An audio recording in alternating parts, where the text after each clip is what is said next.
Well, what were they seeing, Chelsea, that you weren't seeing? Why was it obvious to grannies, but not to you?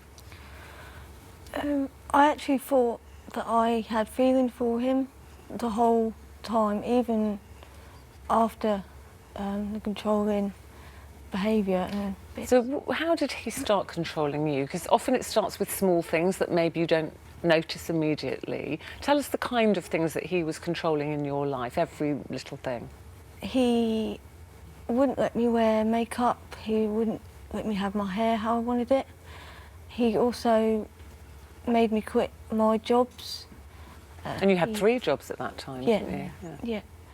He met me outside of my work once, and he said if he didn't work, I wasn't allowed to work.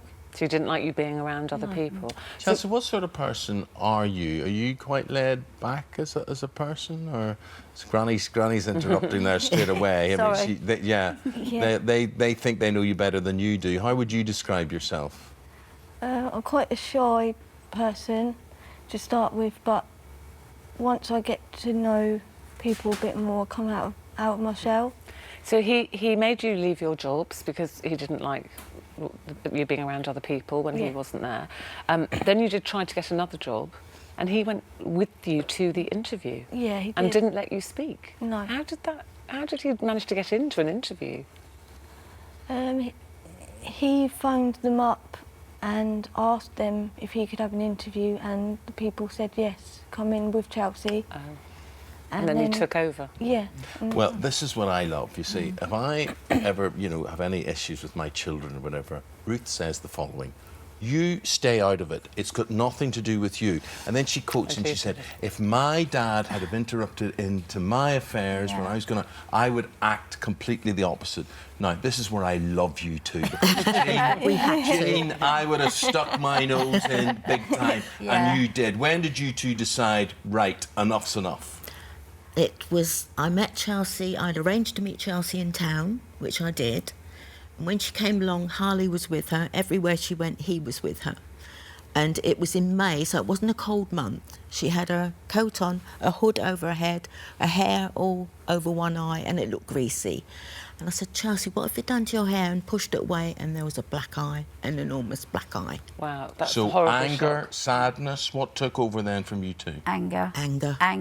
So what are we going to do about this? So he could control her, but he wasn't going to control you? No. And what control did her. He hated us being in any. He tried to stop Chelsea from seeing, us from seeing Chelsea, to the fact that she wasn't allowed to use the phone.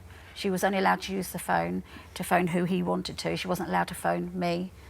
At the time, she was allowed to phone Jean, but not me. So he'd cut you out first? I got cut out first, and then alarm bells was ringing once I got completely cut out, and then Jean got cut out. He actually used to leave you in the flat alone and take the keys. Yeah. What about, when did this relationship become violent? When was that the first time he'd hit you, when your grandmother saw that black eye? Yeah, it was. It was actually, what it was is he bought me a pair of underwear, and I'd worn them once, but then I put them down, and when he come in from work, he said he noticed that I wasn't wearing them.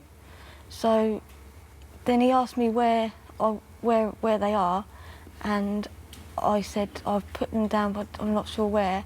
So he accused me of throwing them in the bin, and then that's when he got angry, and all of a sudden he just hit me. Punched me. That's a hard punch to cause a black eye. Oh, it was enormous. Right, so you see the black eye, alarm bells. I mean, you'd had alarm bells anyway, but this was the last straw. Yeah. What did the two of you do? I'd got cut off, and then Jean phoned up, and I said, what are we going to do about this? I was actually at a funeral that day. Jean said, I think we better go to the police now and get the police involved. So we got 2 buses, it was, because none of us drive. 2 buses all the way down to the police station, went in and told them we were really concerned because we'd both been cut off now at this stage. No contact whatsoever, both concerned for Chelsea. The police were absolutely fantastic. So they took you seriously? They took us there, they actually took us to the flat in the police car. Jean stayed in the police car, I went to the flats while they tried to get her out. I think I'm not sure if they tasered he him. Tell me there? this, tell me this. The big hard man, Hardy Smith, Yeah. right? You know, he can Yeah. control, he can do He anything. can do anything. He's the boss man. What was he like when you arrived with the police? Screaming and shouting and acting like a baby. Yeah. Where is she? I never gave her permission. Where have you taken to? Where has she gone? Where has she gone? That's what I could hear. Well, he went to Yeah. prison. No, he didn't actually. hasn't he got actually. a 12-week No. prison Suspended. sentence, Yes. which was suspended for a Suspended. year. Yeah. Was that enough? No, clearly not enough, is it? But what is the fact that this law is Clearly here, not this enough. coercive control? If you isolate someone from friends and family, if you control how much money they have and how they spend it, monitoring activities and movements, repeatedly putting you down, calling your Done names, all of that. telling you you're worthless, trying to harm or kill you, Yeah. it is there. People can do something about it. That Yes, is it. But yes. nothing got done. Well, it did. 12 weeks suspended sentence. Okay.